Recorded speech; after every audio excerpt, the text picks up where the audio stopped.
তাজপুর মোড়ে আগ্নেয়াস্ত্র নিয়ে ডাকাতির উদ্দেশ্যে জড়ো হওয়ার অভিযোগে গ্রেফতার ৫, আদালতে পেশ পুলিশের। বুধবার দুপুর ৩:৩০ নাগাদ জানা যায়, ধৃতরা হলো শেখ রবি, বয়স ২৯ বছর, বাড়ি মেমারির বহরমপুর এলাকায়; সুজয় বিশ্বাস, বয়স ২০ বছর, বাড়ি নর্থ ২৪ পরগনার বারাসাত থানার ৩৩ নম্বর ওয়ার্ড তথা সুভাষপল্লী এলাকায়; সুকান্ত রায়, বয়স ২৪ বছর, বাড়ি নর্থ ২৪ পরগনার স্বরূপনগর এলাকায়; সোনু কোঁড়া, বয়স ২৯ বছর, বাড়ি হুগলির পান্ডুয়া থানার নকশাহি মহল্লা এলাকায় এবং বিশ্বজিৎ সরেন, বয়স ১৯ বছর, বাড়ি হুগলির পান্ডুয়া থানার নকশাহি মহল্লা এলাকায়।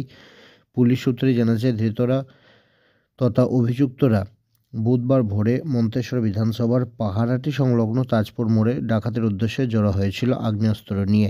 গোপন সূত্রে খবর পেয়ে পুলিশ অভিযান চালায় এবং অভিযুক্ত ওই ৫ জনকে গ্রেফতার করে এবং বুধবার দুপুরে ধৃতদের নির্দিষ্ট ধারায় মামলা রুজু করে বর্ধমান আদালতে পেশ করে মেমারি থানার পুলিশ বলে জানা গেছে। এর থেকে বেশি কিছু তথ্য জানানো হয়নি পুলিশের পক্ষ থেকে।